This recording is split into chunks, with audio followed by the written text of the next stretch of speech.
वैश्य आर्य शिक्षण महिला महाविद्यालय में आर्टिफिशियल इंटेलिजेंस पर 2 दिवसीय संगोष्ठी का हुआ सफल समापन। बहादुरगढ़ से पत्रकार प्रवीण चोपड़ा की रिपोर्ट।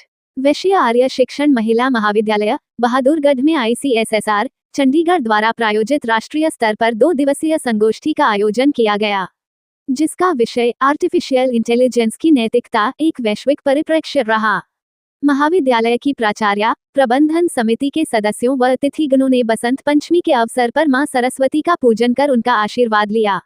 महाविद्यालय की भावी अध्यापिकाओं ने स्वागत गीत गाकर सभी अतिथिगणों का अभिनंदन किया। संगोष्ठी के दूसरे दिन मुख्य वक्ता department of computer science and application, Maharshi Dayanand university Rohtak के डॉक्टर नसीब सिंह गिल व resource person university school of education GGSIP university की डॉक्टर तुलिका बंसल रही। ऑफलाइन तकनीकी सत्र में रिसोर्स पर्सन की भूमिका जगन्नाथ यूनिवर्सिटी के प्रोफेसर निरंजन सिंह राठी व CRA कॉलेज सोनीपत से डॉक्टर हरिंदर सिंह तथा ऑनलाइन तकनीकी सत्र में रिसोर्स पर्सन की भूमिका वैश्य कॉलेज ऑफ एजुकेशन रोहतक से डॉक्टर निधि कक्कड़ व अग्रवाल कॉलेज बल्लभगढ़ के प्राचार्य डॉक्टर संजीव गुप्ता ने निभाई।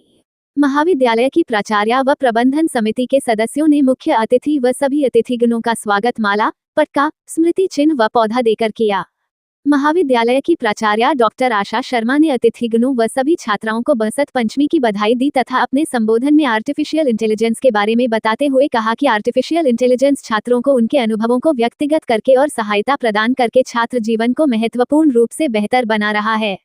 AI से संचालित उपकरण व्यक्तिगत आवश्यकताओं के अनुसार पढ़ाई में सहायता कर रहा है। इससे छात्रों को अपनी सुविधानुसार सीखने में मदद मिलती है। AI छात्रों को शैक्षिकी संसाधनों तक आसानी से पहुंचने और उन्हें व्यवस्थित करने में मदद करता है, जिससे सीखना अधिक कुशल और प्रभावी हो रहा है। डॉक्टर नसीब सिंह गिल ने अपने संबोधन में कहा कि आर्टिफिशियल इंटेलिजेंस ने आज स्वास्थ्य, वित्त, शिक्षा और मनोरंजन से लेकर प्रत्येक क्षेत्र में हमारे काम को आसान बना दिया है। डॉक्टर तुलिका बंसल ने बताया कि आर्टिफिशियल इंटेलिजेंस डिजिटल उपकरणों और फास्ट इंटरनेट के माध्यम से हमारे जीवन का महत्वपूर्ण हिस्सा बन गई है।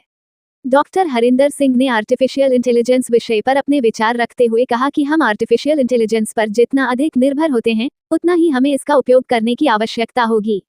आर्टिफिशियल इंटेलिजेंस व्यापक रूप से उन कंप्यूटर प्रणालियों को संदर्भित करता है जिन्हें ऐसे कार्यों को पूरा करने के लिए डिजाइन किया गया है। प्रोफेसर निरंजन सिंह राठी ने बताया कि आर्टिफिशियल इंटेलिजेंस कंप्यूटर द्वारा नियंत्रित रोबोट या फिर मनुष्य की तरह इंटेलिजेंस तरीके से सोचने वाला सॉफ्टवेयर बनाने का एक तरीका है।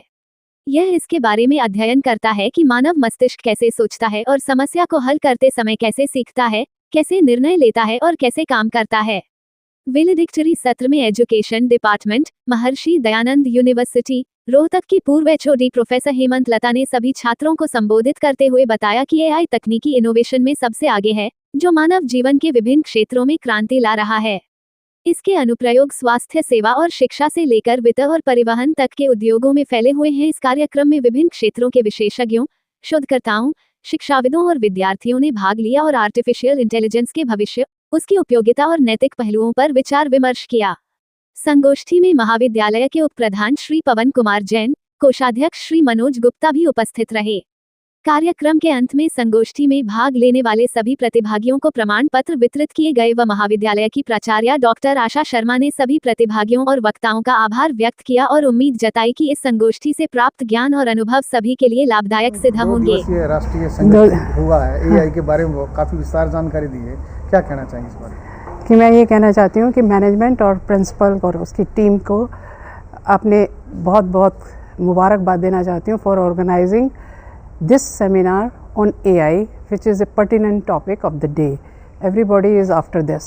At the moment, Government of India is also very much concerned about this subject AI, and yesterday only FM Finance Minister Madam Nirmala has announced 500 crore budget for this the AI, and has said कि they will open center of excellence for AI in education all over India, where they will equip the present generation with the skills and the prescribed learning, personalized learning and the academic transformation.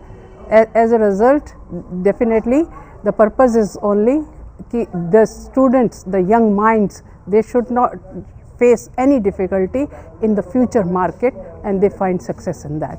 AI का ma'am समाज में कितना प्रभाव पड़ेगा इससे? समाज में हर चीज़ का समाज में फ़र्क दोनों तरफ से देखा जाता है, उसके प्रोज भी उसके कॉन्स भी।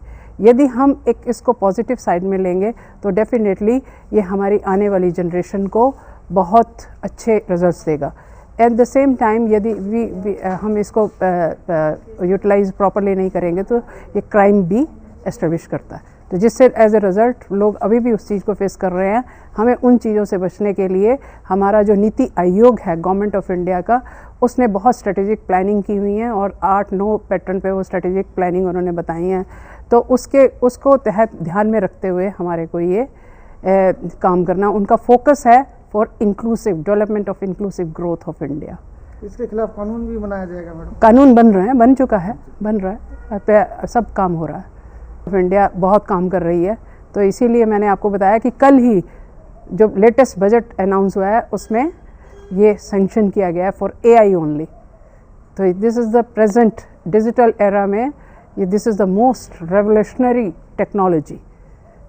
टीचर को कितना फ़ायदा होगा मैडम इससे? टीचर को भी बहुत फ़ायदा है कि सब उनको यदि उनको प्रॉपर यूज़ करना हम सिखाएंगे स्किल के तहत, तो वो डेफिनेटली अपना टीचिंग लर्निंग प्रोसेस को इफ़ेक्टिव और एफिशिएंट बनाने में बहुत मदद करेगा। इससे स्टूडेंट में भी काफ़ी बदलाव आएगा मैडम? स्टूडेंट्स की पर्सनालिटी में definitely if they will not improve themselves, definitely क्या होगा कि जो जॉब मार्केट है उसमें उनको स्थान नहीं मिलेगा। Only people those who know AI will definitely transform India, but at the same time we have to keep in mind the ethics of AI.